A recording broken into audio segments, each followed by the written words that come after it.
గారు మొదటిసారి ఓడిపోయారు. ఎన్ని అక్రమ కేసులు మా మీద పెట్టి నన్ను జైలు పంపాలనుకున్నావు అని ఎన్నిసార్లు అనుకున్నా ఖచ్చితంగా మేము నువ్వు కేసులు పెట్టినంత మాత్రాన భయపడేది ఉండదు.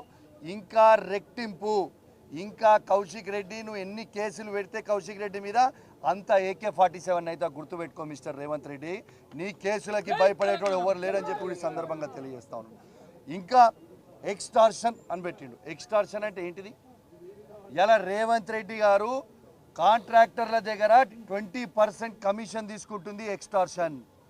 ఇలా వరంగల్ జిల్లాలో సీతక్క గారు ములుగులో ఉష్కె దందా చేసి కాంట్రాక్టర్లను బెదిరించి పైసలు వసూలు చేస్తుంది ఎక్స్టార్షన్.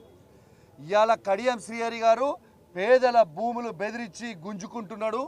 అదేవిధంగా ఇల్లీగల్గా కారీ నడుపుతుంది ఎక్స్టార్షన్.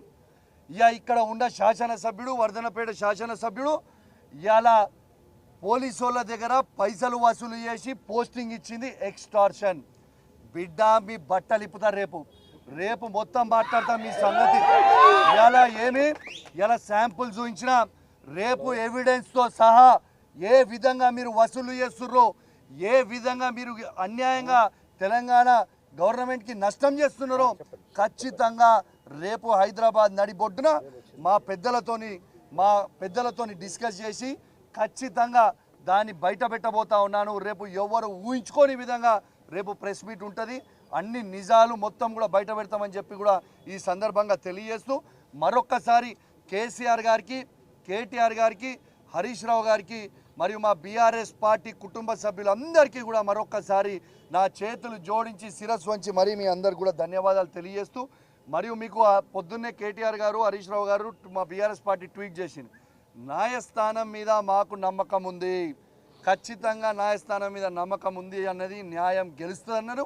ఖచ్చితంగా న్యాయస్థానంకి కూడా ఉన్న వాళ్ళందరికీ కూడా నా ప్రత్యేకంగా ధన్యవాదాలు తెలియజేస్తున్నా. ఎందుకంటే న్యాయం వైపు మీ అందరు కూడా నిలబడ్డందుకు అని చెప్పి కూడా ఈ సందర్భంగా తెలియజేస్తూ మరియు సెలవు తీసుకుంటా ఉన్నాను. రేపు ఇంకా డీటెయిల్గా కూడా రేపు పొద్దున కూడా మాట్లాడతా. ఎందుకంటే మీ అందరు కూడా పొద్దున్న నుంచి టైర్డ్ అయి ఉన్నారు, చాలా ఇబ్బందిగా ఉన్నారు. రేపు నేను హైదరాబాద్లో తెలంగాణ భవన్లో అద్భుతంగా ప్రెస్ మీట్ పెడతా. డీటెయిల్స్, చాలా డీటెయిల్స్, ఎన్ని స్కాములు ఈ వరంగల్ జిల్లాలో ఉన్న నాయకులు, మంత్రులు ఏమేమి స్కాములు చేస్తున్నారో మొత్తం కూడా బయట పెడతా అని చెప్పి కూడా ఈ సందర్భంగా తెలియజేస్తూ సెలవు తీసుకుంటాను. జై తెలంగాణ, జై కేసీఆర్.